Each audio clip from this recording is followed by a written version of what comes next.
सभी साथियों को नमस्कार। स्वागत है एक बार फिर से आपके अपने यूट्यूब चैनल में। फ्रेंड्स, आज हम लोग देखेंगे भारत का प्राचीन इतिहास। भारत का इतिहास जिसमें आज हम लोग देखेंगे पार्ट 1 यानी कि प्राचीन इतिहास। भारत का प्राचीन इतिहास, संपूर्ण प्राचीन इतिहास के जितने भी वन लाइनर क्वेश्चंस हैं सभी देखेंगे और ये सभी एग्जाम के लिए इम्पोर्टेंट क्वेश्चंस हैं। तो चलिए स्टार्ट करते हैं।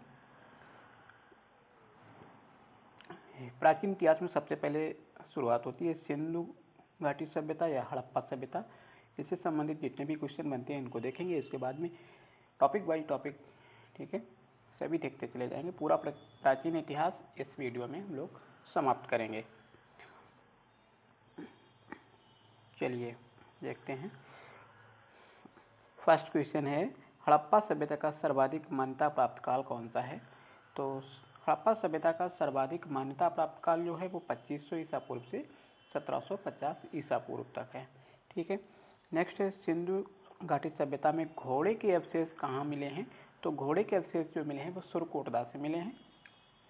नेक्स्ट क्वेश्चन आएगा, सिंधु घाटी स्थल कालीबंगन किस प्रदेश में है? तो ये कालीबंगन जो है सिंधु घाटी स्थल कालीबंगन, जहाँ से जुते हुए खेत मिले हैं, काली चूड़ियाँ मिली हैं, ये है राजस्थान में। ठीक है। नेक्स्ट है, किस पदार्थ का उपयोग हड़प्पा काल की मुद्राओं के निर्माण में मुख्य रूप से किया गया था?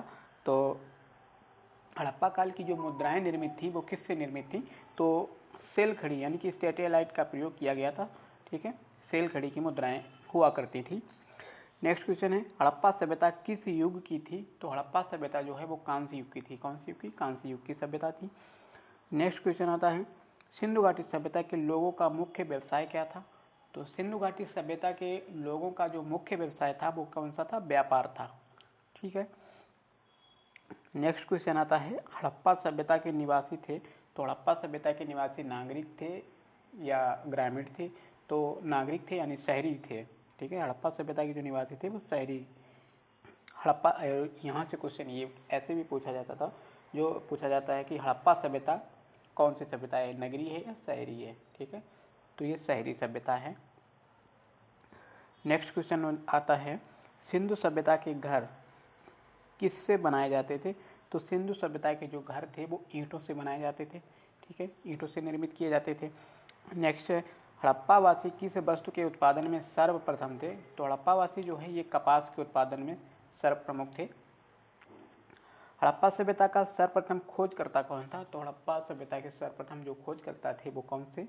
दयाराम साहनी थे, जिन्होंने 1921 ईस्वी में हड़प्पा सभ्यता की खोज की थी।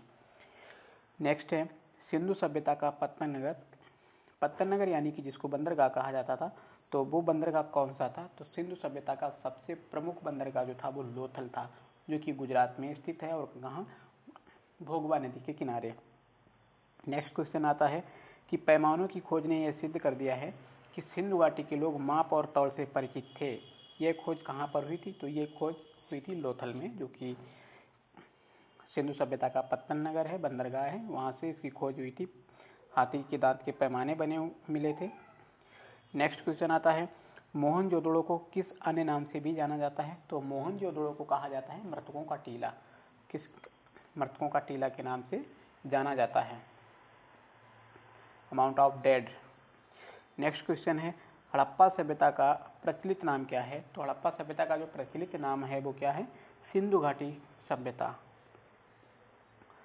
नेक्स्ट है, कपास का उत्पादन सर्वप्रथम सिंधु क्षेत्र में हुआ था, जिसे ग्रीक या यूनान के लोगों ने इसे किस नाम से पुकारा था? तो कपास का उत्पादन सबसे पहले सिंधु घाटी सभ्यता में हुआ था, सिंधु क्षेत्र में हुआ था, और जो ग्रीक या यूनान के लोगों ने इसको सिंडन कहा, सिंडन के नाम से इसको पुकारा था, सिंडन नाम दिया था। नेक्स्ट क्वेश्चन आता है, सिंधु घाटी सभ्यता जानी जाती है, तो सिंधु घाटी सभ्यता के जो मुख्य विशेषता क्या है? तो ये अपने नगर नियोजन के लिए जानी जाती है। ठीक है। नेक्स्ट है, भारत में खोजा गया सबसे पहला पुराना शहर कौन था? यानी कि भारत में जो सबसे पहला शहर खोजा गया वो शहर कौन था?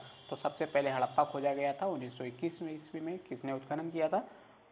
दयाराम साहनी ने। नेक्स्ट आता है, भारत में चांदी की उपलब्धता के प्राचीनतम साक्ष्य कहाँ मिलते हैं? तो भारत में जो चांदी की उपलब्धता है इसके प्राचीनतम साक्ष्य हड़प्पा संस्कृति से मिलते हैं। नेक्स्ट क्वेश्चन आता है हमारा, हड़प्पा में एक उन्नत जल प्रबंधन प्रणाली का पता चलता है। हड़प्पा में एक उन्नत जल प्रबंधन प्रणाली का पता चलता है, किस स्थल से पता चलता है, ये पूछा गया है। तो हड़प्पा में एक उन्नत जल प्रबंधन प्रणाली जो थी वो धौलावीरा में थी। कहाँ? धौलावीरा। हड़प्पा स्थल जो है धौलावीरा उसमें थी। नेक्स्ट क्वेश्चन है, हड़प्पा सभ्यता की खोज किस वर्ष हुई थी? तो हड़प्पा सभ्यता की खोज 1921 ईस्वी में दयाराम साहनी के द्वारा इसकी खोज की गई थी। नेक्स्ट क्वेश्चन आता है, हड़प्पा के मिट्टी के बर्तनों पर सामान्यतः किस रंग का उपयोग हुआ था? तो हड़प्पा सभ्यता में जो मिट्टी के बर्तन बनाए गए थे उनमें सबसे ज़्यादा जो रंग हुआ था लाल रंग का उपयोग किया गया था। लाल और काले मृदुहंड मिले थे जिसमें लाल रंग जो है वो सर्वोपरि सबसे ज़्यादा लाल रंग का प्रयोग हुआ था। नेक्स्ट क्वेश्चन आता है, सिंधु घाटी सभ्यता को विकसित अवस्था में किस स्थल से घरों में कुओं के अवशेष मिले हैं? तो सिंधु घाटी की सभ्यता जो विकसित अवस्था में थी, घरों में कुएं कहाँ से मिले हैं? तो मोहनजोदड़ो जो स्थल था सिंधु घाटी का, मोहनजोदड़ो से वहाँ के घरों में कुओं के अवशेष मिले हैं। नेक्स्ट क्वेश्चन आता है, सिंधु घाटी सभ्यता को खोज निकालने में जिन दो भारतीयों के नाम जुड़े हैं वे कौन से हैं? तो सिंधु घाटी सभ्यता की खोज सबसे पहले किसने की थी? दयाराम साहनी एवं राखालदास बनर्जी। ये दो भारतीय हैं जिन्होंने, दयाराम साहनी ने 1921 में हड़प्पा की खोज की थी और इसके बाद में राखालदास बनर्जी ने मोहनजोदड़ो की खोज की थी। ठीक है, 1922 ईस्वी में। चलिए आगे देखेंगे हम लोग नेक्स्ट क्वेश्चन।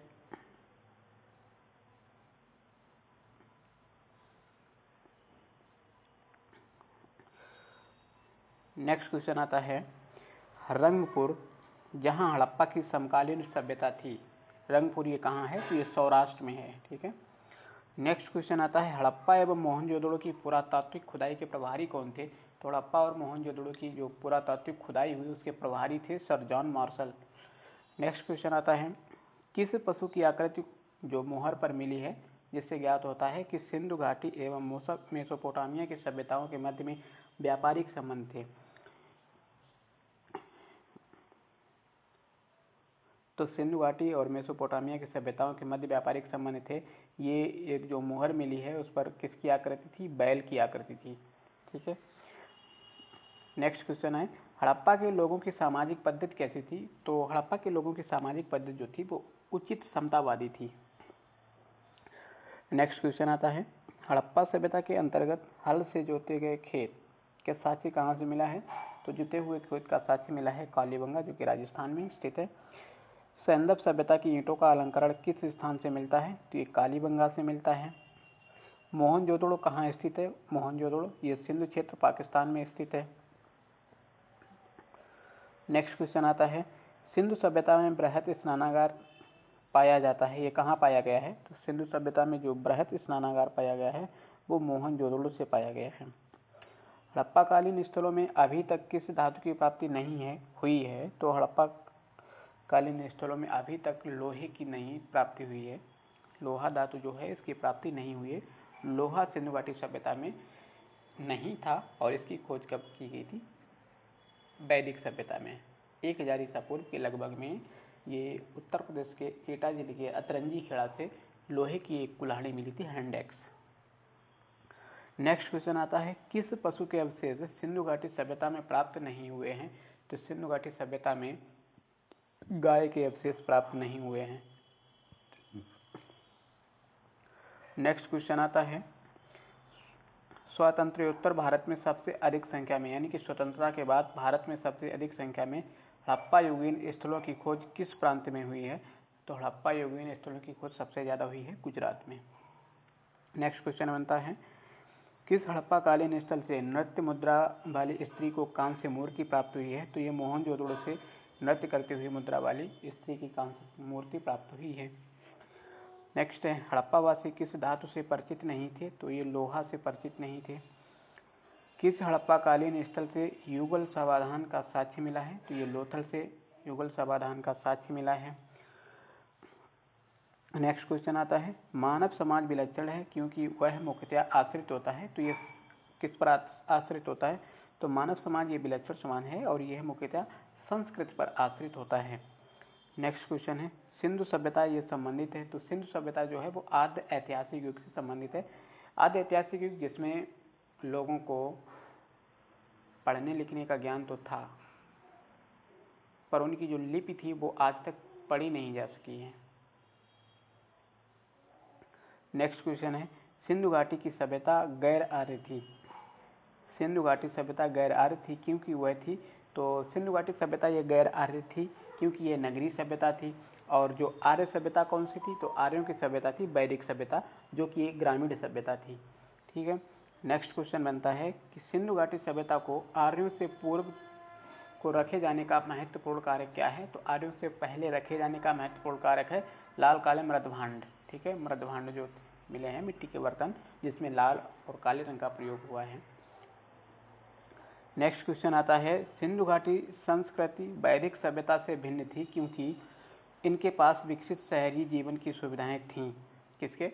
सिंधु घाटी संस्कृति जो थी वो वैदिक सभ्यता से अलग थी क्योंकि सिंधु घाटी सभ्यता के लोगों के पास शहरी जीवन की सुविधाएं भी थीं। नेक्स्ट क्वेश्चन आता है, हड़प्पा संस्कृति की जानकारी का मुख्य स्रोत क्या है। तो हड़प्पा संस्कृति की जानकारी का जो मुख्य स्रोत है वो पुरातात्विक खुदाई है। नेक्स्ट क्वेश्चन आता है, सिंधु घाटी के निवासियों की सभ्यता को जानने का मूल स्रोत है वहाँ पाए गए।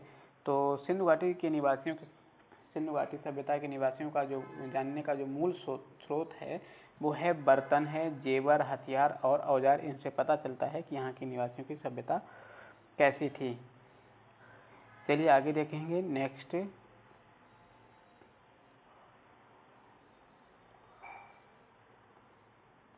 नेक्स्ट क्वेश्चन देखते हैं, भारत में चांदी की उपलब्धता के प्राचीनतम साक्ष्य मिलते हैं। तो भारत में चांदी की उपलब्धता के प्राचीनतम साक्ष्य जो मिलते हैं वो हड़प्पा संस्कृति में मिलते हैं।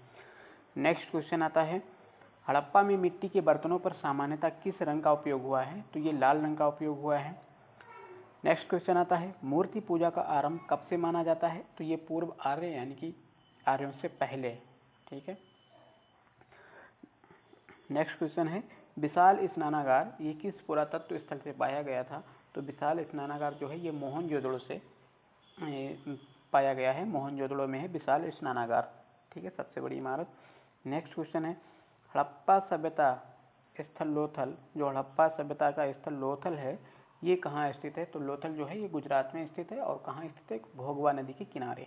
ठीक है, चलिए आगे देखेंगे। नेक्स्ट क्वेश्चन आता है, धौलावीरा ये किस राज्य में स्थित है। तो धौलावीरा जो है ये गुजरात में स्थित है।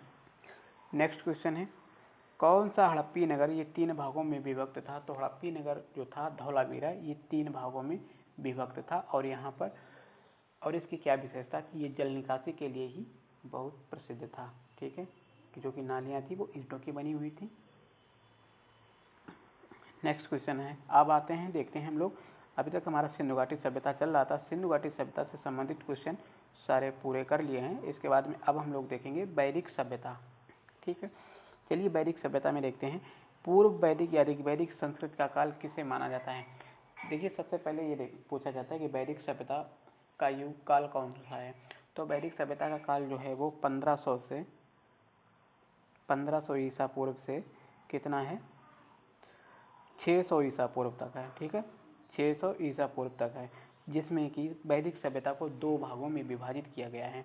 वैदिक सभ्यता को 2 भागों में कौन कौन सी, एक पूर्व वैदिक या ऋग्वैदिक काल और दूसरी होती है उत्तर वैदिक काल। ठीक है, तो पूर्व वैदिक काल यानी कि ऋग्वैदिक संस्कृत का काल जो माना गया है वो 1500 से 1000 ईसा पूर्व माना गया है।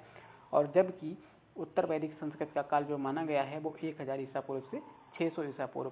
तो जो वैदिक काल है इसको 2 भागों में विभक्त किया गया है। ठीक है, वही पूछा गया है। सेकंड देखिए, उत्तर वैदिक संस्कृत का काल किसे माना जाता है।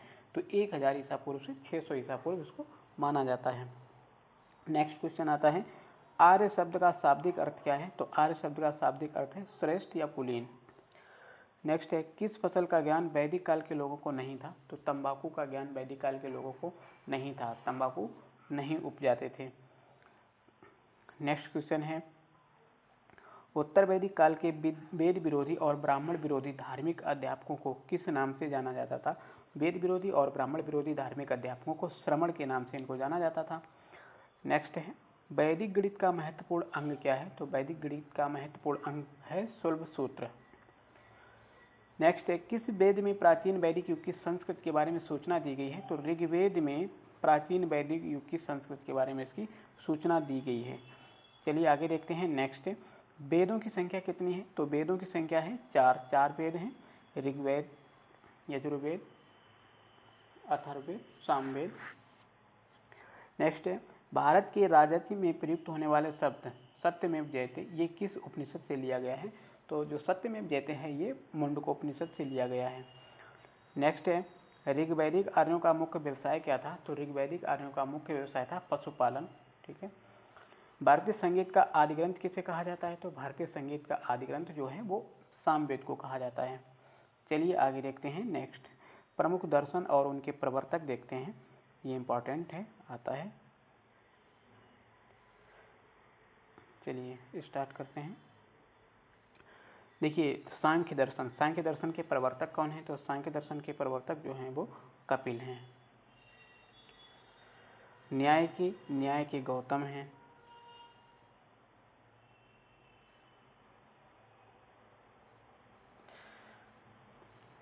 चावार्क के चावार्क हैं। योग के पतंजलि हैं। पूर्व मीमांसा के जैमिनी हैं। उत्तर मीमांसा के बादरायण हैं। और वैशेषिक के कड़ाद हैं। ठीक है। चलिए आगे देखते हैं। नेक्स्ट,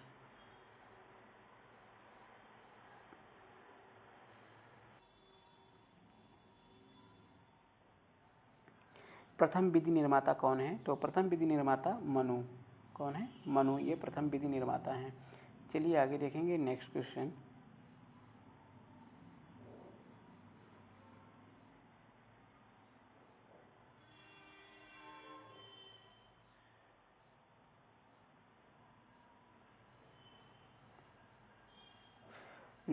है हमारा, कृष्ण भक्ति का प्रथम और प्रधान ग्रंथ कौन सा है? तो कृष्ण भक्ति का प्रथम और प्रधान ग्रंथ जो है वो श्रीमद् भागवत गीता है। नेक्स्ट क्वेश्चन है, ऋग्वेद में संपत्ति का प्रमुख रूप क्या है? तो ऋग्वेद में संपत्ति का प्रमुख रूप कहा जाता है गोधन, गायों को पालने वाले। ठीक है। नेक्स्ट क्वेश्चन है, ऋग्वेद के किस मंडल में शूद्र शब्द का उल्लेख पहली बार मिलता है? तो ऋग्वेद के जो 10वां मंडल है उसमें शूद्र शब्द का उल्लेख पहली बार मिलता है। नेक्स्ट है, वेदों की ऋचाओं को पढ़ने वाले ऋषि को क्या कहा जाता है? तो वेदों की ऋचाओं को जो पढ़ने वाले ऋषि होते थे उनको होत्र कहा जाता था। क्या कहा जाता था? होत्र कहा जाता था। आगे ही नेक्स्ट क्वेश्चन देखेंगे, ऋग्वेद का संबंध किससे है? तो ऋग्वेद का संबंध जो है वो ईश्वर महिमा से है। ऋग्वेद में कुल कितने मंडल हैं? तो ऋग्वेद में 10 मंडल हैं। कुल सूक्तियाँ कितनी हैं ऋग्वेद में? तो ऋग्वेद में 1028 सूक्तियाँ हैं। ऋग्वेद में कुल ऋचाओं की संख्या 10,580 है। ऋग्वेद में इंद्र के लिए कितनी ऋचाएँ हैं? तो इंद्र के लिए 250 ऋचाएँ हैं। अग्नि के लिए 200 ऋचाएँ हैं। सबसे पुराना वेद कौन सा है? तो सबसे पुराना वेद ऋग्वेद है, सभी को पता है। वेदों की संख्या 4 है, ऋग्वेद, सामवेद, यजुर्वेद तथा अथर्ववेद। और इन सब में सबसे प्राचीन वेद जो है वो ऋग्वेद है। और वेद त्रयी, 3 वेदों के नाम को वेद त्रयी कहा जाता है। ऋग्वेद, यजुर्वेद, सामवेद, इनको वेद त्रयी कहा जाता है। चलिए आगे देखते हैं, किस वैदिक ग्रंथ में वर्ण शब्द का सर्वप्रथम नामोल्लेख मिलता है? तो ऋग्वेद में वर्ण शब्द का सर्वप्रथम नामोल्लेख मिलता है। नेक्स्ट है, भारत का सबसे प्राचीन धर्म ग्रंथ कौन सा है? तो भारत में सबसे प्राचीन धर्म ग्रंथ जो है वो वेद है। नेक्स्ट है, अथर्व का अर्थ क्या है? तो अथर्व का अर्थ है पवित्र जादू। पूर्व मीमांसा दर्शन के प्रतिपादक कौन है? तो पूर्व मीमांसा दर्शन के प्रतिपादक हैं जैमिनी। सबसे प्राचीन पुराण कौन सा है? तो सबसे प्राचीन पुराण मत्स्य पुराण है। ब्राह्मण ग्रंथों में सबसे प्राचीन ग्रंथ कौन सा है? तो ब्राह्मण ग्रंथों में सबसे प्राचीन ग्रंथ है शतपथ ब्राह्मण। आगे देखेंगे। नेक्स्ट, वर्ण व्यवस्था से संबंधित पुरुष सूक्त ये मूलतः पाया जाता है, तो ये ऋग्वेद में पाया जाता है। पुरुष सूक्त किसमें पाया जाता है? ऋग्वेद में। नेक्स्ट है, गोपथ ब्राह्मण ये किससे संबंधित है? तो गोपथ ब्राह्मण ये अथर्ववेद से संबंधित है। उपनिषदों का मुख्य विषय है दर्शन। नचिकेता आख्यान का उल्लेख किसमें मिलता है? तो नचिकेता आख्यान का उल्लेख मिलता है कठोपनिषद में। पुराणों की संख्या कितनी है? 18 है। वैदिक धर्म का मुख्य लक्षण किसकी उपासना से था? तो ये प्रकृति की उपासना से था। नेक्स्ट क्वेश्चन है,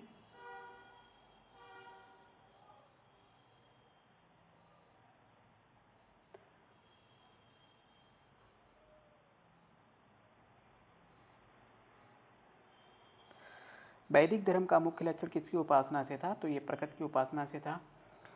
किस देवता के लिए ऋग्वेद में पुरंदर शब्द का प्रयोग हुआ है? तो ऋग्वेद में पुरंदर शब्द का प्रयोग हुआ है इंद्र के लिए। सुलभ सूत्र किस विषय से संबंधित पुस्तक है? तो सुलभ सूत्र जो है ये ज्यामिति से संबंधित है। अस्तो मा सदगमय ये कहाँ से लिया गया है? तो अस्तो मा सदगमय ये ऋग्वेद से लिया गया है। आर्य भारत में बाहर से आए और सर्वप्रथम ये कहाँ बसे थे? तो आर्य जो भारत में बाहर से आए यानी मध्य एशिया से आए हैं और ये सबसे पहले बसे थे पंजाब में। ऋग्वेद में कौन सा मंडल पूर्णतः सोम को समर्पित है? तो ऋग्वेद का जो 9वां मंडल है ये पूर्णतः सोम को समर्पित है।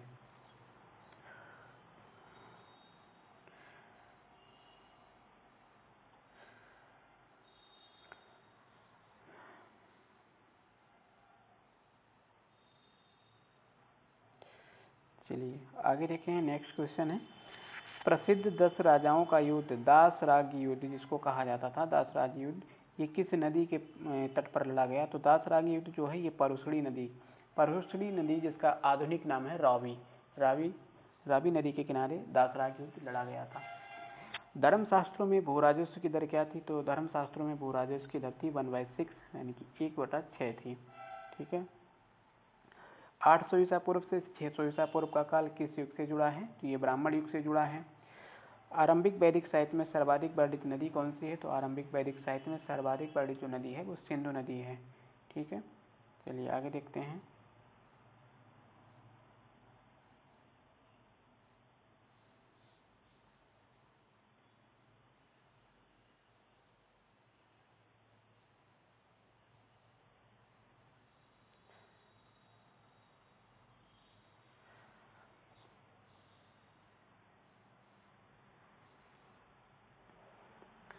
नेक्स्ट है, उपनिषद काल के राजा अश्वपति ये कहाँ के शासक थे? तो राजा अश्वपति जो थे ये कैकेयी के शासक थे, कैकेयी के।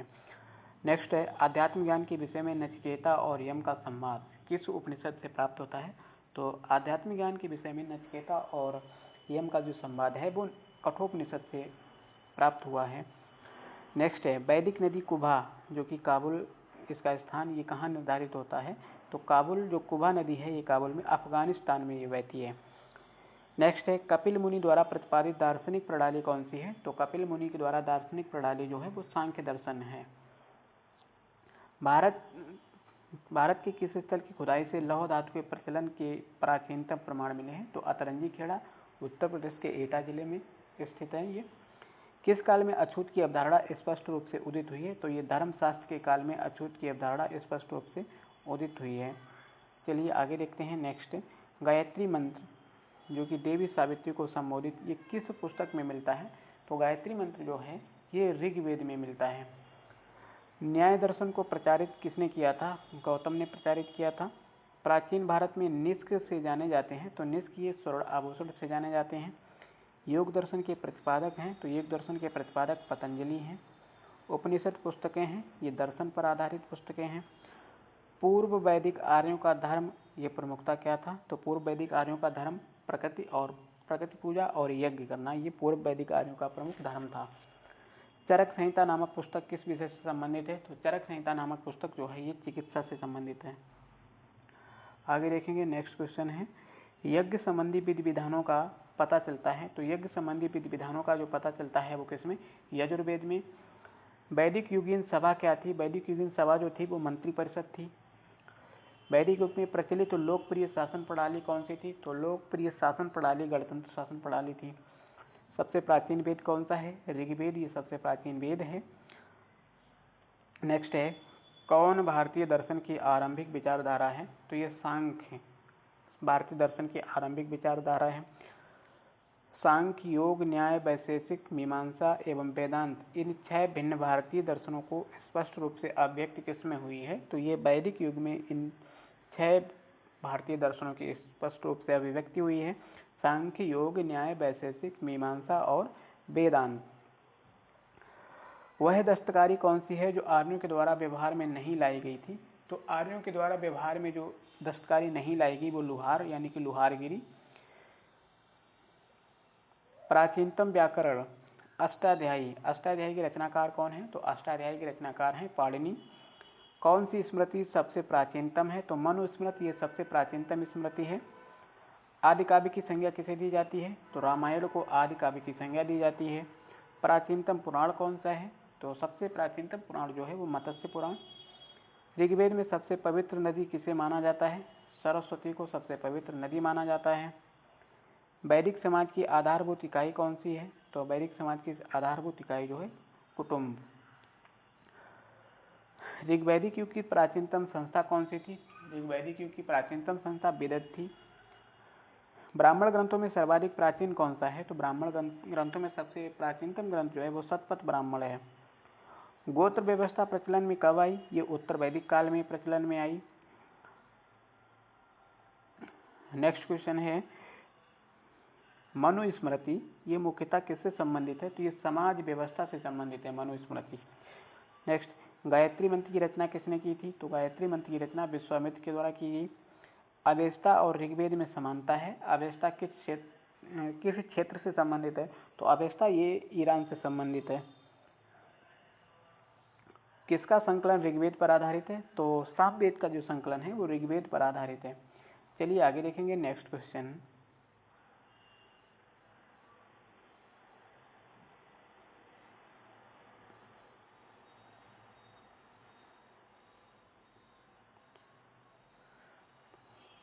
किस वेद में जादुई माया और वशीकरण यानी कि मैजिकल चार्म्स एंड का वर्णन है? वशीकरण, जादुई माया और वशीकरण का वर्णन किस वेद में है? तो ये अथर्ववेद में जादुई माया और वशीकरण का वर्णन किया गया है। आर्य शब्द ये इंगित करता है। आर्य शब्द क्या इंगित करता है? तो ये नरजाति समूह को इंगित करता है। नेक्स्ट है प्राचीनतम विवाह संस्कार का वर्णन करने वाला विवाह सूक्त ये किसमें पाया जाता है? तो विवाह सूक्त जो है ये ऋग्वेद में पाया जाता है। ऋग्वेद में अघन्य जो बद्ध योग्य नहीं है शब्द का प्रयोग किसके लिए किया गया है? तो अघन्य शब्द का प्रयोग गाय के लिए किया गया है। ऋग्वेद में किन नदियों का उल्लेख अफगानिस्तान के आर्यों के संबंध का सूचक है? तो कुब्भा और क्रमो ये जो दो नदियां हैं ये अफगानिस्तान के साथ आर्यों का भी संबंध दर्शाती हैं। आर्यों के आर्कटिक होम सिद्धांत का पक्ष किसने लिया था? तो ये बीजी तिलक ने लिया था, बाल गंगाधर तिलक ने। अथर्व का अर्थ क्या होता है? तो अथर्व का अर्थ होता है पवित्र जादू। कौन सा वेद अंशतः गद्य रूप में भी रचित है? तो यजुर्वेद जो है ये गद्य और पद्य दोनों में रचित है। कौन सा? यजुर्वेद। नेक्स्ट क्वेश्चन है उत्तर वैदिक काल में किस देवता को सर्वोच्च स्थान प्राप्त है? तो उत्तर वैदिक काल में प्रजापति को सर्वोच्च स्थान प्राप्त था। नेक्स्ट है संस्कारों की कुल संख्या कितनी होती है? तो संस्कारों की कुल संख्या होती है 16। ठीक है, जिसको षोडश संस्कार कहा जाता है। कर्म का सिद्धांत किससे संबंधित है? कर्म का सिद्धांत ये मीमांसा से संबंधित है। आगे हम लोग देखेंगे बौद्ध धर्म और जैन धर्म से संबंधित जो भी क्वेश्चन बनते हैं इंपॉर्टेंट उनको देख लेते हैं। तो सबसे पहले शुरुआत होती है बौद्ध धर्म यानी कि गौतम बुद्ध का जन्म कब हुआ था? तो गौतम बुद्ध का जन्म 563 ईसा पूर्व में हुआ था। गौतम बुद्ध का जन्म स्थल कौन सा है? ये लुम्बिनी में है। वह आद्यतम बौद्ध साहित्य जो बुद्ध के विभिन्न जन्मों की कथाओं के विषय में है वो क्या है? तो ये जातक कहा जाता है इनको। त्रिपिटक धर्म ग्रंथ कौन सा है? ये बौद्धों का है। बुद्ध ने किस स्थान पर महापरिनिर्वाण यानी कि मृत्यु को प्राप्त किया था? तो गौतम बुद्ध की मृत्यु हुई थी कुशीनगर में। भारत में सबसे प्राचीनतम बिहार कौन सा है? तो नालंदा बिहार ये सबसे प्राचीनतम बिहार है। नेक्स्ट क्वेश्चन है बुद्ध की मृत्यु के बाद प्रथम बौद्ध संगीत की अध्यक्षता किसने की थी? तो बुद्ध की मृत्यु के बाद प्रथम बौद्ध संगीत की अध्यक्षता की गई थी महाकश्यप के द्वारा। नागार्जुन कौन थे? तो नागार्जुन बौद्ध दार्शनिक थे। किस नगर में प्रथम बौद्ध संगीत की सभा आयोजित की गई थी? तो यह राजगृह में आयोजित की गई थी। अष्टांगिक मार्ग की संकल्पना का अंग कौन सा है? धर्मचक्र प्रवर्तन सूत्र के विषय वस्तु का। मिलिंद पन्हु राजा मिलिंद और किस बौद्ध भिक्षु के मध्य संवाद के रूप में है तो ये नागसेन, मिलिंद पन्नो, राजा मिलिंद और नागसेन के मध्य में। महायान बौद्ध धर्म में बोधिसत्व अवलोकितेश्वर को और किस अन्य नाम से जानते हैं? तो ये पद्मपाद के नाम से जाना जाता है। बौद्ध धर्म तथा जैन धर्म दोनों ही विश्वास करते हैं कि बौद्ध और जैन ये दोनों धर्म जो हैं ये विश्वास करते हैं कर्म और पुनर्जन्म के सिद्धांत सही हैं। नेक्स्ट है, कनिष्क के शासनकाल में चतुर्थ बौद्ध संगीति सभा किस नगर में आयोजित हुई थी? तो ये कुंडलवन कश्मीर में आयोजित हुई थी। तृतीय बौद्ध संगीत कहाँ आयोजित की गई थी? तो ये पाटलिपुत्र में तृतीय बौद्ध संगीत आयोजित की गई थी। चलिए आगे देखेंगे नेक्स्ट क्वेश्चन।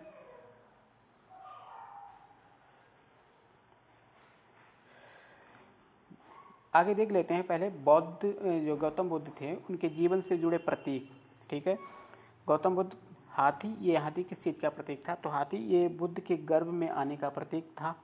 कमल ये जन्म का प्रतीक था। सांड यौवन का प्रतीक था। घोड़ा ये ग्रह त्याग का प्रतीक था। पीपल ये ज्ञान का प्रतीक था। शेर समृद्धि का प्रतीक था। पदचिन्ह ये निर्वाण का प्रतीक था और स्तूप ये मृत्यु का प्रतीक था। बौद्ध के जीवन से, गौतम बुद्ध के जीवन से जुड़े प्रतीक हैं ये।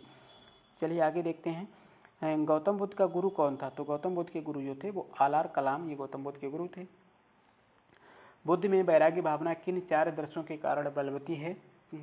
तो गौतम बुद्ध में जो वैराग्य की भावना बलवती है वो 4 दृश्यों से, एक बूढ़ा देखा था, रोगी देखा था और लाश और सन्यासी, ये 4 देखे थे। बूढ़ा, रोगी, लाश, सन्यासी, इन चारों को देखने के बाद गौतम बुद्ध के अंदर वैराग्य की भावना जागृत हुई। बुद्ध ने सर्वाधिक उपदेश कहाँ दिए थे? तो गौतम बुद्ध ने सर्वाधिक उपदेश दिए थे श्रावस्ती में। नेक्स्ट क्वेश्चन है, बौद्ध भिक्षा का केंद्र था? बौद्ध भिक्षा का केंद्र ये विक्रमशिला में था। भारत में सबसे बड़ा बौद्ध स्तूप कहाँ स्थित है? तो ये सांची में स्थित है। किस शासक ने बौद्धों के लिए विख्यात विक्रमशिला विश्वविद्यालय की स्थापना की थी? तो ये धर्मपाल ने की थी। किसके द्वारा तृतीय बौद्ध संगीत को संरक्षण प्रदान किया गया था? तो ये अशोक के द्वारा तृतीय बौद्ध संगीत के संरक्षण प्रदान किया गया था। बौद्ध ग्रंथ पिटकों की रचना किस भाषा में की गई है? तो ये पाली भाषा में की गई है। कश्मीर में कनिष्क के शासनकाल में जो बौद्ध संगीत आयोजित हुई थी उसकी अध्यक्षता किसने की थी? तो उसकी अध्यक्षता की थी वसुमित्र ने। मठ, मंदिर और स्तूप ये किस धर्म से संबंधित हैं? मठ, मंदिर और स्तूप ये बौद्ध धर्म से संबंधित हैं। बौद्ध धर्म एवं जैन धर्म ये दोनों के उपदेश किसके शासनकाल में दिए गए थे? तो बिंबिसार के शासनकाल में बौद्ध और जैन धर्म दोनों के उपदेश दिए गए थे। गौतम बुद्ध ने अपना प्रथम उपदेश कहाँ दिया था? तो सारनाथ, वाराणसी में गौतम बुद्ध ने अपना प्रथम उपदेश दिया था। बौद्ध धर्म ग्रहण करने वाली पहली महिला कौन थी? तो महाप्रजापति गौतमी ने बौद्ध धर्म सबसे पहले ग्रहण किया था। बोधगया कहाँ स्थित है? तो बोधगया जो है ये बिहार में स्थित है। जातक किसका ग्रंथ है? तो जातक ये बौद्धों का ग्रंथ है। सिद्धार्थ यानी बुद्ध को ज्ञान प्राप्ति कहाँ हुई थी? बोधगया में। सारनाथ में बुद्ध का प्रथम प्रवचन क्या कहलाता है? धर्मचक्र प्रवर्तन कहलाता है। बौद्ध धर्म ने समाज के किन वर्गों पर महत्वपूर्ण प्रभाव डाला है? तो बौद्ध धर्म ने समाज के महिला और शूद्र वर्गों पर महत्वपूर्ण प्रभाव डाला है। बुद्ध के गृह त्याग का प्रतीक क्या है? तो बुद्ध के गृह त्याग का प्रतीक है घोड़ा। गौतम बुद्ध द्वारा भिक्षुणी संघ की स्थापना कहाँ की गई थी? तो ये कपिलवस्तु में की गई थी। सर्वप्रथम शून्यवाद यानी शून्यता का सिद्धांत का प्रतिपादन करने वाले बौद्ध दार्शनिक का नाम क्या है? तो उनका नाम है नागार्जुन। किस शासक के शासनकाल में नेपाल में बौद्ध धर्म का आगमन हुआ था? तो ये अशोक के शासनकाल में। नेक्स्ट है, सांची क्यों विख्यात है? तो सांची ये सबसे बड़ा बौद्ध स्तूप है इसलिए ये विश्व विख्यात है। किस भाषा का ज्यादा प्रयोग बौद्धवाद के प्रचार के लिए किया जाता है? तो पाली भाषा का प्रयोग बौद्धवाद के प्रचार के लिए किया जाता है। आगे देखेंगे नेक्स्ट क्वेश्चन।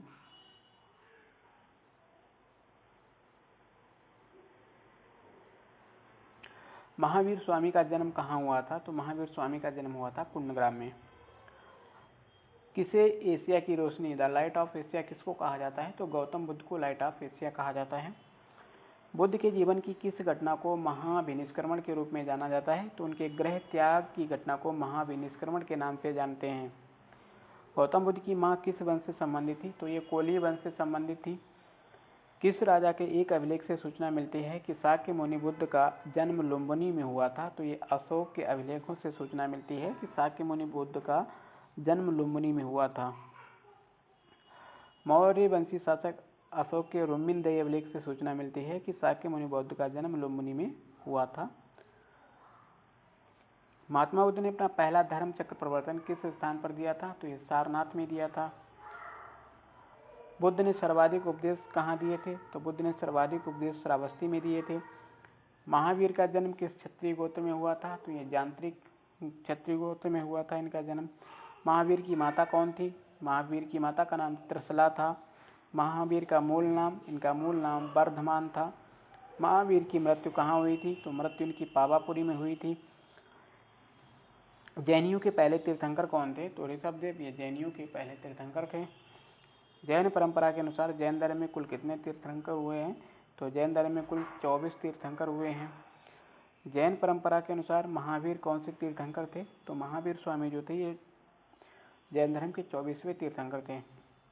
जैन दर्शन के अनुसार सृष्टि की रचना एवं पालन पोषण ये सार्वभौमिक सत्य से हुआ है। जैन समुदाय में प्रथम विभाजन के श्वेतांबर के संस्थापक कौन थे? तो श्वेतांबर के संस्थापक थे स्थूलभद्र। जैन तीर्थंकर पार्श्वनाथ द्वारा प्रतिपादित 4 महाव्रतों में महावीर स्वामी ने 5वें महाव्रत के रूप में क्या जोड़ा है? तो इन्होंने जोड़ा है ब्रह्मचर्य। भगवान महावीर का प्रथम शिष्य कौन था? तो भगवान महावीर का प्रथम शिष्य जामाली था। त्रिरत्न सिद्धांत सम्यक धारणा, सम्यक चरित्र, सम्यक ज्ञान जिस धर्म की महिमा है वह कौन सा धर्म है? तो वह जैन धर्म है। दिलवाड़ा के जैन मंदिरों का निर्माण किसने करवाया था? तो दिलवाड़ा के जैन मंदिरों का निर्माण करवाया गया था चालुक्य सोलंकियों ने। स्यादवाद सिद्धांत किसका है? तो स्यादवाद सिद्धांत ये जैन धर्म का सिद्धांत है। चलिए आगे देखेंगे नेक्स्ट क्वेश्चन।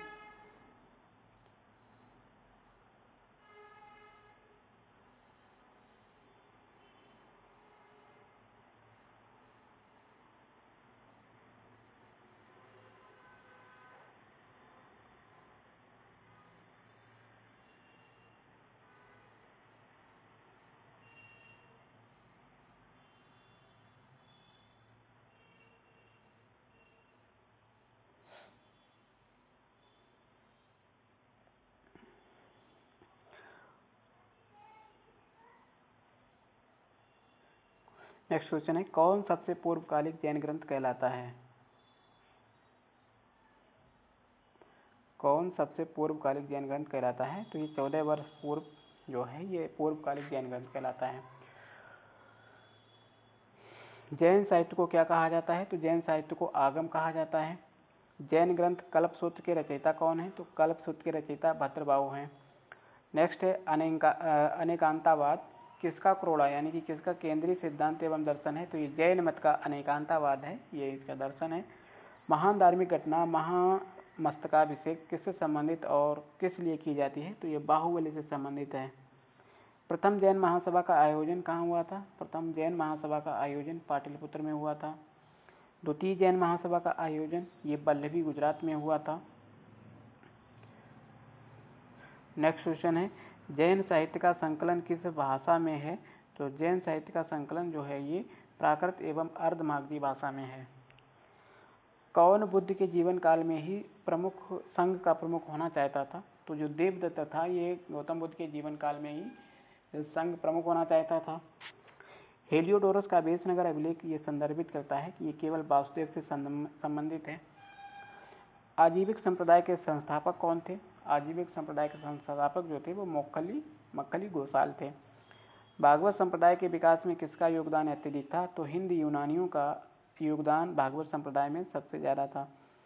नेक्स्ट क्वेश्चन आएगा वासुदेव कृष्ण की पूजा सर्वप्रथम किसने प्रारंभ की थी? तो इस सात्वतों के द्वारा वासुदेव कृष्ण की पूजा सबसे पहले प्रारंभ की गई थी। प्राचीनतम विश्वविद्यालय कौन सा था? तो सबसे प्राचीनतम जो विश्वविद्यालय था वो नालंदा विहार था। नेक्स्ट क्वेश्चन आएगा अब हम लोग देखेंगे महाजनपद काल। महाजनपद काल से संबंधित जो भी क्वेश्चन बनते हैं वो लाइन है उनको देख लेते हैं। फर्स्ट क्वेश्चन है महाजनपद काल का कि पाली ग्रंथों में गांव के मुखिया को क्या कहा गया है? तो पाल ग्रंथों में गांव के मुखिया को भोजक या ग्राम भोजक कहा गया है। उज्जैन का प्राचीन नाम क्या था? तो उज्जैन का प्राचीन नाम था अवंतिका। नंदवंश का संस्थापक कौन था? नंदवंश का संस्थापक महापद्म नंद था। प्राचीन भारत में पहला विदेशी आक्रमण किसके द्वारा किया गया था? तो प्राचीन भारत में पहला विदेशी आक्रमण जो ईरानियों के द्वारा किया गया था। नेक्स्ट क्वेश्चन आएगा, सिकंदर ने भारत पर कब आक्रमण किया था? तो सिकंदर ने भारत पर 326 ईस्वा पूर्व में आक्रमण किया था। हरेक वंश के किस शासक को कुड़िक कहा जाता था? तो अजातशत्रु को कुड़िक कहा जाता था। किस शासक ने गंगा एवं सोन नदियों के संगम पर पाटलिपुत्र नामक किस शासक ने गंगा और सोन नदियों के बीच में के संगम पर पाटलिपुत्र नामक नगर की स्थापना की? तो ये उदयन के द्वारा की गई है। 323 ईसा पूर्व में सिकंदर महान की मृत्यु हुई थी। तो सिकंदर महान की 323 ईसा पूर्व में मृत्यु हो गई थी। कहाँ हुई थी? ये बेबीलोन में हुई थी।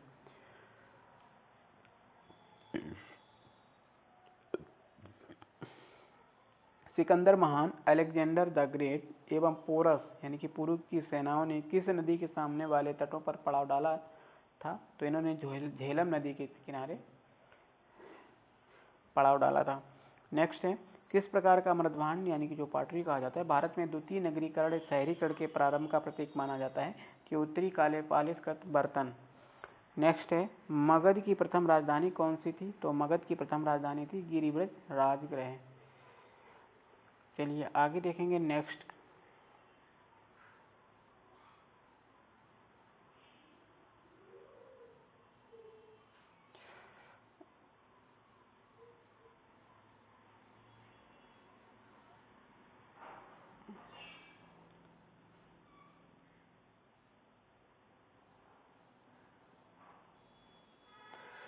क्वेश्चन है, किस शासक के द्वारा सर्वप्रथम पाटलिपुत्र का राजधानी के रूप में चयन किया गया था? तो उदयन के द्वारा उदयन ने पाटलिपुत्र राजधानी का का चयन किया था सबसे पहले। 16 महाजनपदों की सूची उपलब्ध है। तो ये 16 महाजनपदों की सूची जो है वो बौद्ध धर्म के अंगुत्तर निकाय में उपलब्ध है। मगध का कौन सा राजा सिकंदर महान का समकालीन था? तो ये जो घनानंद था मगध का राजा घनानंद, ये सिकंदर महान के समकालीन राजा था। प्रथम मगध साम्राज्य का उत्कर्ष किस सदी में हुआ था? तो ये 6ठी सदी में हुआ था। कब हुआ था? 6ठी सदी में हुआ था। नेक्स्ट क्वेश्चन आएगा, प्रथम मगध साम्राज्य का उत्कर्ष किस सदी में? ये 6ठी सदी ईसा पूर्व में हुआ। सिकंदर के आक्रमण के समय उत्तर भारत पर किस राजवंश का शासन था? तो सिकंदर के आक्रमण के समय उत्तर भारत पर नंद वंश का शासक था, नंद वंश का शासन था। नेक्स्ट है, ईसा पूर्व 6ठी सदी में प्रारंभ में भारत का सर्वाधिक शक्तिशाली नगर कौन था? तो सर्वाधिक शक्तिशाली नगर या राज्य था जो मगध। ठीक है, मगध ये सर्वाधिक शक्तिशाली राज्य था। नेक्स्ट क्वेश्चन है, नंद वंश का अंतिम सम्राट कौन सा था? तो नंद वंश का अंतिम सम्राट जो था वो घनानंद था। भारत में सिक्कों या मुद्रा का प्रचलन कब हुआ था? तो सिक्कों मुद्रा का प्रचलन हुआ था 600 ईसा पूर्व के आसपास। नेक्स्ट क्वेश्चन है, अभिलेखी साक्ष्य से प्रकट होता है कि नंद राजा के आदेश से एक नहर खोदी गई थी। तो ये कहाँ खोदी गई थी? तो नंद राजा के आदेश से एक नहर कलिंग में खोदी गई थी। नेक्स्ट क्वेश्चन है, पहला ईरानी शासक जिसने भारत के कुछ भाग को अपना अधीन किया था वो कौन सा भाग था? तो ये डेरियस ने अधीन किया था। पहला ईरानी शासक डेरियस था जिसने भारत के कुछ भागों को अपने अधीन कर लिया था। मगध के किस प्रारंभिक शासक ने राज्यारोहण के लिए अपने पिता की हत्या की एवं इसी कारणवश अपने पुत्रों के द्वारा मारा गया था? तो अजातशत्रु। अजातशत्रु ये हर्यक वंश का शासक था और हर्यक वंश को पितृहत्या वंश भी कहा जाता है। नेक्स्ट क्वेश्चन है, किस वंश ने अवंती को जीतकर मगध का हिस्सा बना दिया गया था? तो शिशुनाग ने अवंती को जीतकर मगध का हिस्सा इसने बना लिया था। कौन सा बौद्ध ग्रंथ 16 महाजनपदों का उल्लेख करता है? तो अंगुत्तर निकाय जो है बौद्ध ग्रंथ ये 16 महाजनपदों का उल्लेख करता है। नेक्स्ट क्वेश्चन है, विश्व का पहला गणतंत्र वैशाली किसके द्वारा स्थापित किया गया था? तो ये लिच्छवी के द्वारा इसको स्थापित किया गया था।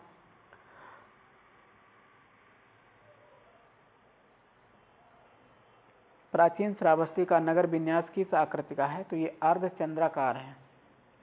मगध के सबसे प्राचीन वंश के संस्थापक कौन थे? मगध के सबसे प्राचीन वंश के संस्थापक बृहद्रथ थे। कली ग्रंथ में गांव के मुखिया को क्या कहा गया है? तो कली ग्रंथ में गांव के मुखिया को भोजक कहा गया है। गृहपति का अर्थ क्या होता है? तो गृहपति का अर्थ होता है धनी व्यक्ति। आगे देखेंगे, इंपॉर्टेंट है, जैन संगीतियाँ और बौद्ध संगीतियाँ, यहाँ से क्वेश्चन पूछे जाते हैं। तो चलिए स्टार्ट करते हैं, देख लेते हैं। प्रथम जैन संगीत की देखते हैं पहले। प्रथम जैन संगीत किसके समय में? ये चंद्रगुप्त मौर्य के समय में आयोजित की गई थी। कहाँ की गई थी? तो पाटलिपुत्र में, और इसके अध्यक्ष थे स्थूलभद्र। द्वितीय जैन संगीति 512 ईस्वी में कहाँ? वल्लभी, गुजरात में इसको आयोजित किया गया था, और इसके अध्यक्ष जो थे वो देवर्षि क्षमाश्रमण इसके अध्यक्ष थे। इसके बाद में देखेंगे बौद्ध संगीतियाँ। बौद्ध संगीतियों की बात करें तो प्रथम बौद्ध संगीति ये 483 ईसा पूर्व में।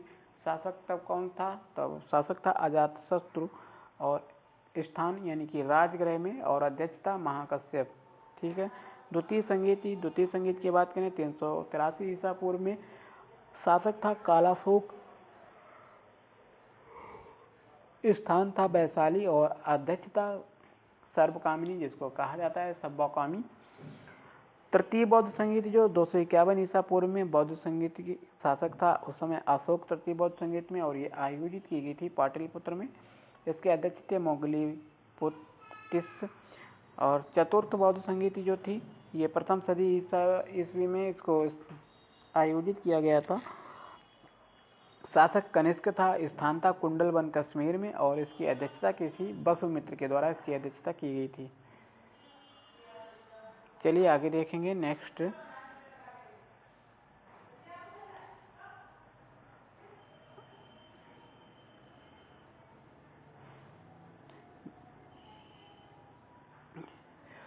महाजनपद और उनकी राजधानी और देख लेते हैं। मगध ये सबसे पुराना था। मगध की राजधानी थी राजगृह या राजगीर। अंग की राजधानी चंपा थी, जो कि आधुनिक भागलपुर है। काशी की राजधानी वाराणसी या बनारस थी। बज्र की राजधानी वैशाली विदेह मिथिला थी। कौशल की राजधानी श्रावस्ती थी। कुरु की राजधानी इंद्रप्रस्थ थी। चेद की राजधानी शक्तिमती थी। मल्ल की राजधानी कुशीनगर एवं पावा थी। अस्मक की राजधानी पोदन्नी या पोतन थी। वत्स की राजधानी कौशाम्बी। पांचाल की अहिछत्र या कामपिल्य हुआ करती थी। मत्स्य की राजधानी विराटनगर जयपुर। अवंती की राजधानी उज्जैनी एवं महिष्मती। गांधार की राजधानी तक्षशिला एवं पुष्कलावती। सूरसेन की राजधानी मथुरा हुआ करती थी। कैम्बोज की राजधानी राजपुर हुआ करती थी। आगे देखेंगे हम लोग मौर्य काल से संबंधित, यानी कि 322 ईसा पूर्व से 185 ईसा पूर्व तक।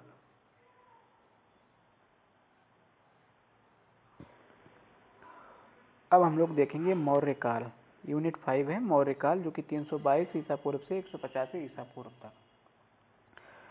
सबसे पहले देखेंगे क्वेश्चन, मौर्य साम्राज्य की स्थापना किसने की थी? तो मौर्य साम्राज्य की स्थापना चंद्रगुप्त मौर्य के द्वारा की गई थी। मौर्य साम्राज्य में प्रचलित मुद्रा का नाम क्या था? तो मौर्य साम्राज्य में प्रचलित जो मुद्रा था उसका नाम था पढ़। अशोक का उत्तराधिकारी कौन था? तो अशोक का उत्तराधिकारी कुलाड़ था। कुणाल। नेक्स्ट क्वेश्चन है, मुद्रा राक्षस का लेखक कौन था? तो मुद्रा राक्षस का लेखक जो विशाखदत्त था। वह व्यक्ति कौन है जिसके नाम देवान पियदस्सी भी था? तो मौर्य सम्राट अशोक को देवान पियदस्सी या देवों का प्रिय कहा जाता है। कौटिल्य चाणक्य किसका प्रधानमंत्री था? तो ये चंद्रगुप्त मौर्य का प्रधानमंत्री था। नेक्स्ट है, कलिंग विजय के उपरांत अशोक महान ने किस धर्म को अंगीकार कर लिया था? तो अशोक ने बौद्ध धर्म को अंगीकार कर लिया था। चंद्रगुप्त के शासन विस्तार में किसने मुख्य रूप से मदद की थी? तो ये चाणक्य ने मुख्य रूप से मदद की थी। नेक्स्ट क्वेश्चन है, चंद्रगुप्त के शासन विस्तार में किसने मुख्य रूप से मदद की थी? तो ये चाणक्य ने की थी। सांची किस कला एवं मूर्तिकला का निरूपण करता है? तो सांची जो है ये बौद्ध कला और मूर्तिकला का निरूपण करता है। सम्राट अशोक की वह पत्नी कौन थी जिसने उसको प्रभावित किया था? तो ये कारुबाकी थी इसकी पत्नी। अशोक ने अपने सभी अभिलेखों में एक रूपता से किस प्राकृत का प्रयोग किया है? तो मागधी का इसने प्रयोग किया है। बिंदुसार के विद्रोहियों को कुचलने के लिए अशोक को कहाँ भेजा गया था? तो अशोक को तक्षशिला भेजा गया था। मेगास्थनीज ने भारतीय समाज को कितनी श्रेणियों में विभाजित किया है? तो मेगास्थनीज ने भारतीय समाज को 7 श्रेणियों में इसने विभाजित किया है। कौटिल्य के अनुसार अर्थशास्त्र में किस पहलू पर प्रकाश डाला गया है? तो अर्थशास्त्र पर राजनीतिक नीतियों में पहला प्रकाश डाला गया है। चलिए आगे देखते हैं नेक्स्ट क्वेश्चन।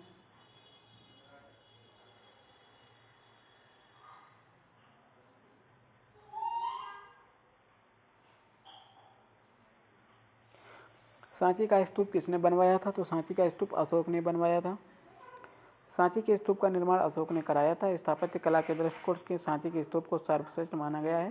सांची मध्य प्रदेश के रायसेन जिले में ये स्थित है। चलिए नेक्स्ट क्वेश्चन देखते हैं।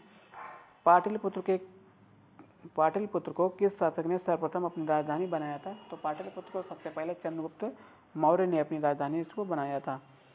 पाटलिपुत्र में स्थित चंद्रगुप्त का पहला मुख्यतः क्या बना था? महल किसका बना था? जो पाटलिपुत्र में चंद्रगुप्त का जो पहला मकान बना था, महल बना था, ये लकड़ी का बना था। बराबर यानी कि जो गया जिले में है, बराबर की गुफाओं का उपयोग किसने आश्रय गृह के रूप में किया था? तो ये आजीविकों ने आश्रय गृह के रूप में किया था।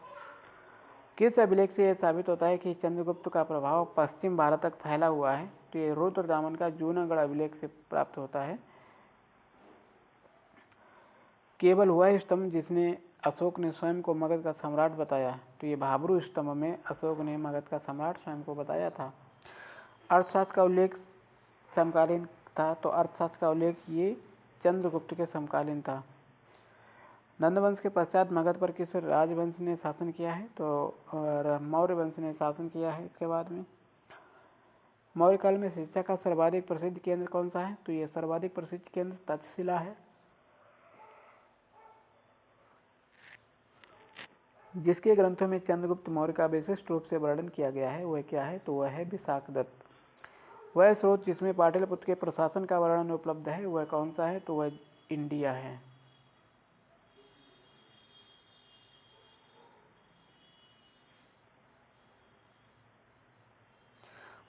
अशोक के अभिलेखों में प्रयुक्त भाषा कौन सी है? तो अशोक के अभिलेखों में प्रयुक्त भाषा है प्राकृत। प्रथम भारतीय साम्राज्य किसके द्वारा स्थापित किया गया था? तो ये चंद्रगुप्त मौर्य के द्वारा स्थापित किया गया था। चाणक्य अपने बचपन में किस नाम से जाने जाते थे? तो ये विष्णुगुप्त के नाम से जाने जाते थे।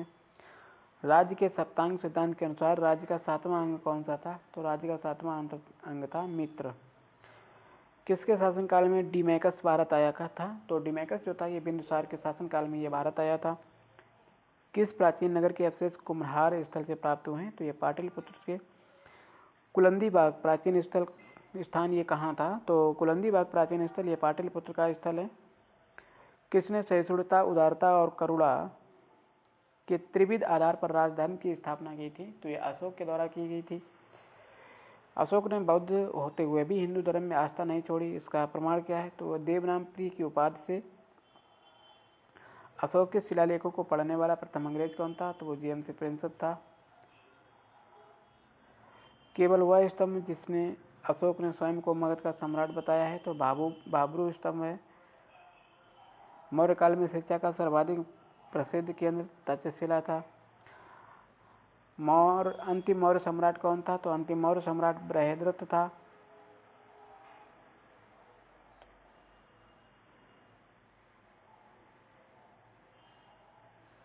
उत्तराखंड में अशोक का एक शिलालेख स्थित है। तो उत्तराखंड में अशोक का शिलालेख जो है वो कालसी में स्थित है। सांची का स्तूप किसने बनवाया था? तो सांची का स्तूप अशोक के द्वारा बनवाया गया है। प्राचीन भारत का वह प्रसिद्ध शासक जिसने अपने जीवन के अंतिम दिनों में जैन धर्म को अपनाया था वो चंद्रगुप्त मौर्य था। कलिंग युद्ध की विजय तथा क्षत्रियों का वर्णन अशोक के किस अभिलेख से प्राप्त हुआ है? तो अशोक का जो शिलालेख है 13वें शिलालेख में ये प्राप्त हुआ है। प्रसिद्ध यूनानी राजदूत मेगास्थनीज भारत में किसके राज दरबार में आए थे? तो ये चंद्रगुप्त मौर्य। चंद्रगुप्त मौर्य ने सेल्यूकस को कब पराजित किया था? तो सेल्यूकस ने पराजित किया था चंद्रगुप्त मौर्य ने सेल्यूकस को पराजित किया कि 305 ईसा पूर्व में। नेक्स्ट क्वेश्चन है मौर्य काल में गुप्तचरों को क्या कहा जाता था? तो मौर्य काल में गुप्तचरों को गूढ़ पुरुष कहा जाता था। अशोक के समकालीन तुर्मे कहाँ का राजा था? तुर्मे जो था ये मिस्र का राजा हुआ करता था। किस ग्रंथ में शूद्रों के लिए आर्य शब्द का प्रयोग हुआ है? तो अर्थशास्त्र में आर्य शब्द का प्रयोग मिलता है। कौटिल्य के द्वारा रचित अर्थशास्त्र कितने अधिकरणों में विभक्त है? तो ये 15 अधिकरणों में विभक्त है। अशोक ने 1261 ईस्वी ईसा पूर्व में कलिंग को जीतने के बाद क्या किया था? तो भारी रक्तपात देखकर युद्ध की नीति को सदा के लिए उसने त्याग दिया था।